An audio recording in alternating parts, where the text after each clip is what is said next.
Вон. Ну хватит, нет, все, нет, все, сидеть.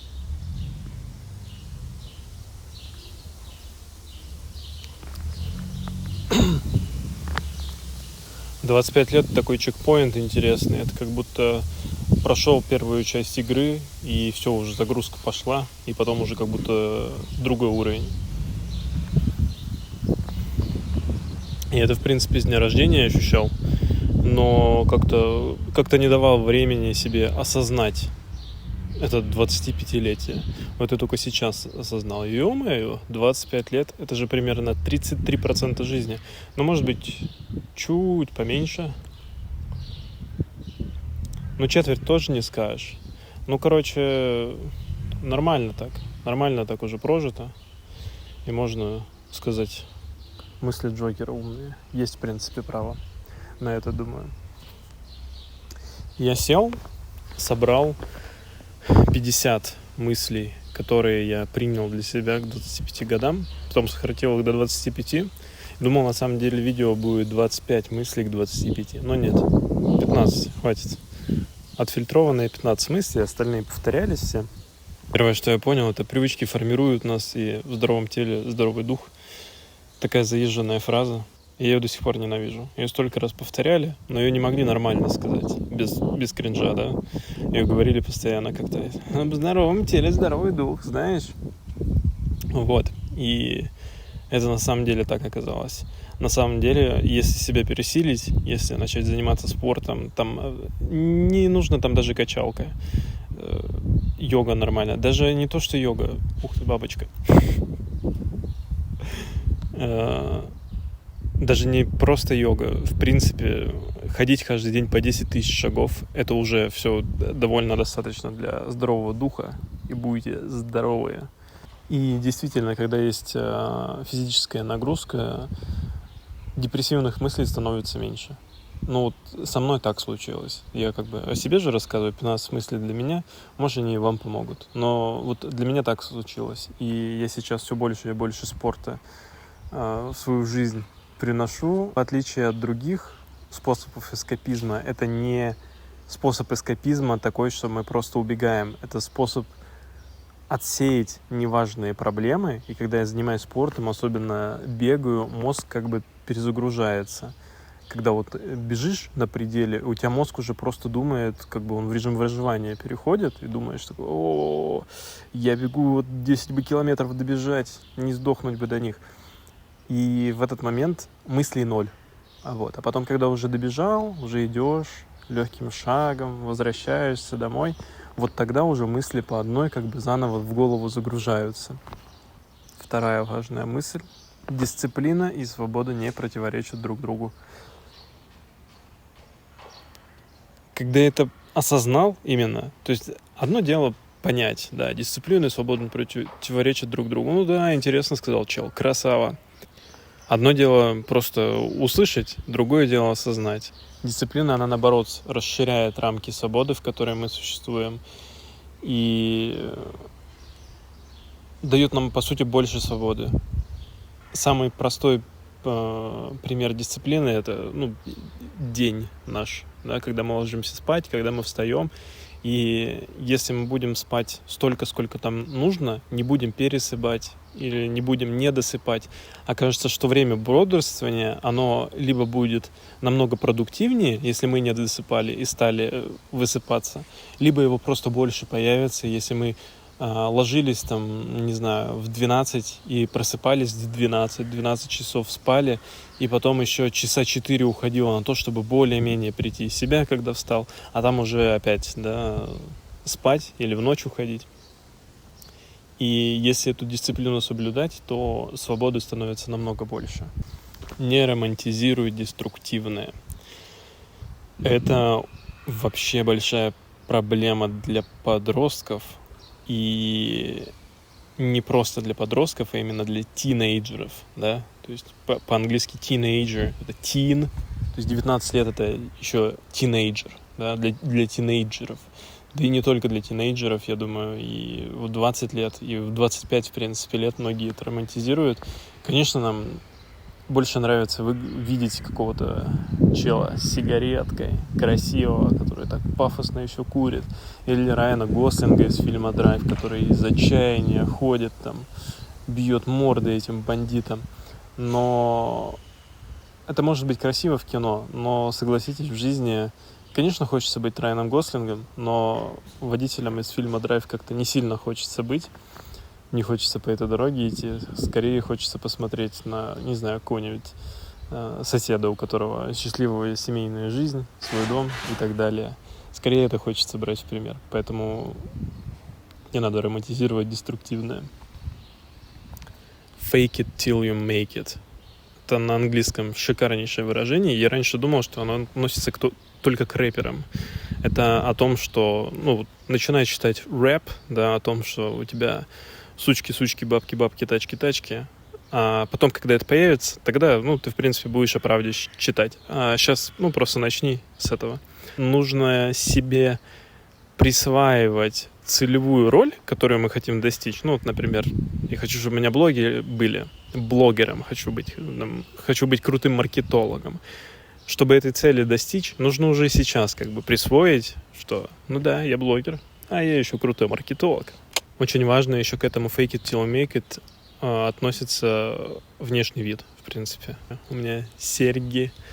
И с серьгами была такая история, которая, наверное, у многих было детей моего поколения, что я проколю уши. Нет, ты не проколешь уши. Мам. Потом мне, наконец-то, 19. Я прокалывал уши, или в 20 я проколол. Потом второе проколол. Я еще хрящи проколол. И, казалось бы, проколол уши и проколол. Что на этом свою личность строить? Но я просто смотрел в зеркало всегда и думал, я буду классно выглядеть с сережками. Но это уже будет вообще шикарно.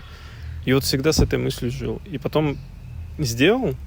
И сейчас я смотрю в зеркало и такой, как же классно я выгляжу с сережками. Так что нужно стремиться и соответствовать своей картине. И возмущаться будут все всегда. Главное это, что вот тут-то тепло становится. Пятое. Это продуктивность в минимализме.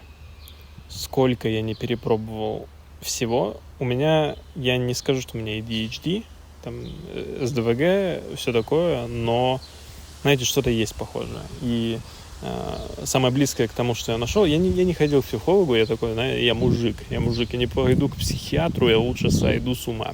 И сколько я не перепробовал систем менеджмента, мне ничего не помогало. Я занимаюсь одной задачей, другой задачей, третьей задачей. Я не могу на одном сфокусироваться. И сколько я не перепробовал систем менеджмента, я пробовал через Notion, еще через всякие в Obsidian, заметки вести, то, все, 5, 10.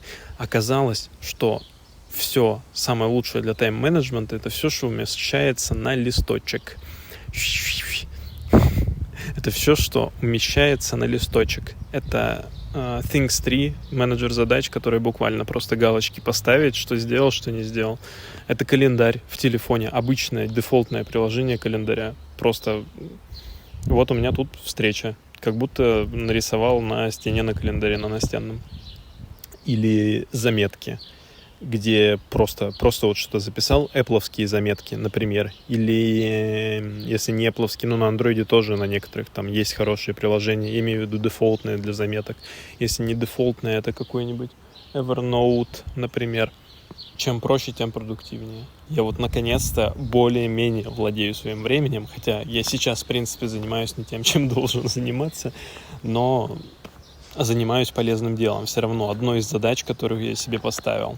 Notion, конечно, круто для каких-то очень крупных проектов, где, правда, эти базы данных, они работают, где нужны страницы с текстом, вот эта иерархия в виде такого веб-сайта получается, особенно если с командами работать. Notion, конечно, классно, но для организации личного распорядка дня, личных задач лучше разграничить, где я использую Notion, где я использую обычное В общем, нужно правильный инструмент выбирать, не нужно перемудрять.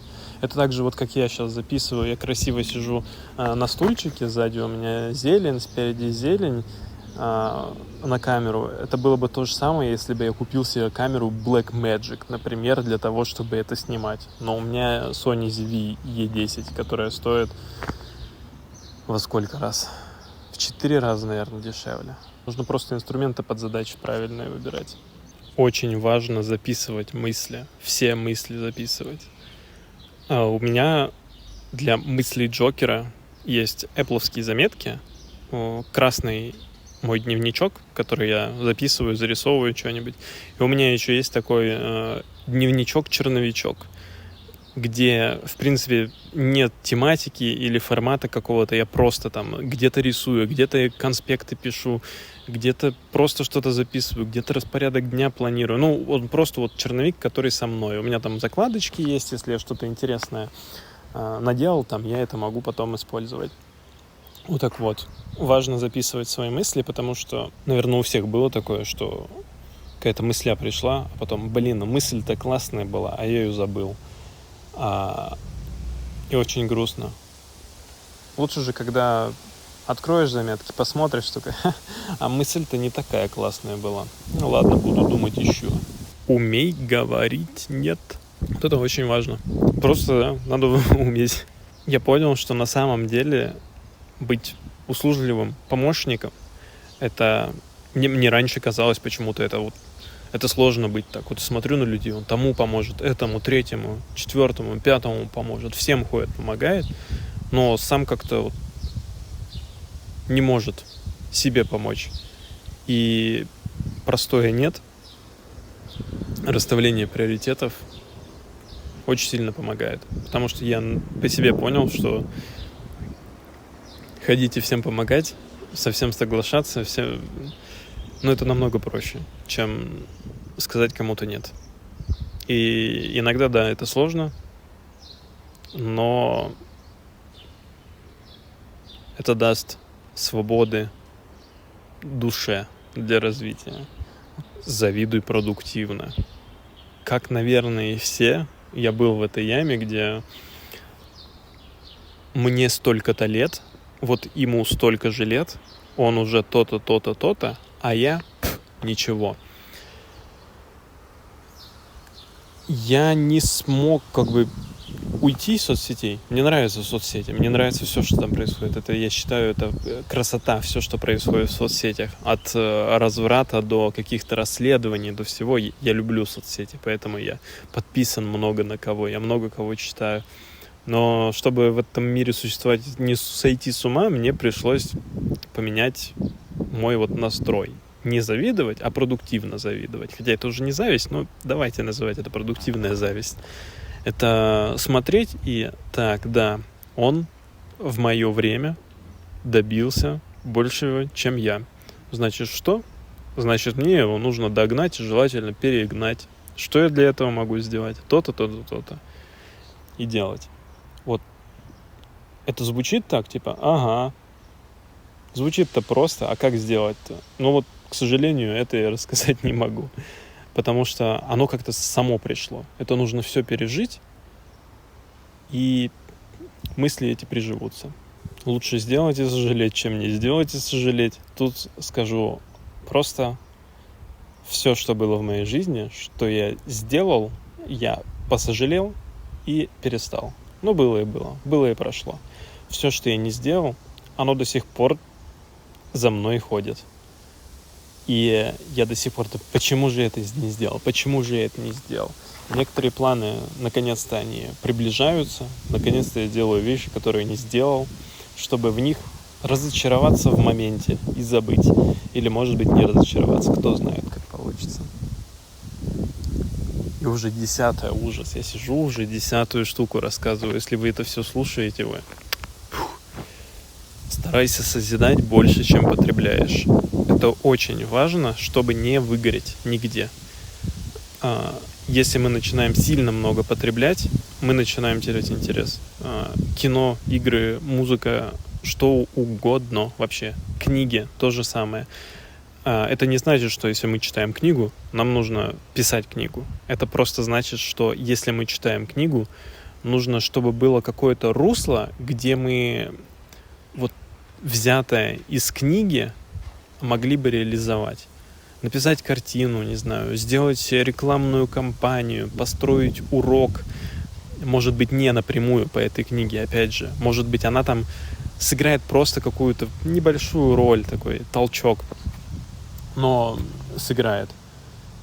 И очень важно созидать пропорционально тому, что мы поглощаем. Потому что иначе потом появляются ролики: «Ой, игровая импотенция, я больше ни во что не могу играть». Ну, конечно, ты не можешь ни во что играть, потому что ты только играешь. Ходишь на работу, приходишь домой, проходишь игры.